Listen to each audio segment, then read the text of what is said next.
আগেকার মা খালারা বলতো জোড়া কলা খাবি না, জোড়া কলা খেলে কি হবে গো?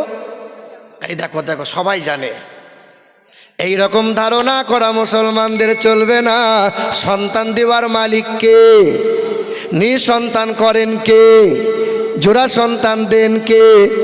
পারেন কে? কিছুদিন আগে একটা মাজারে গিয়েছি, হুজুর আগে মাজারে যান, একটু জিয়ারত করেন।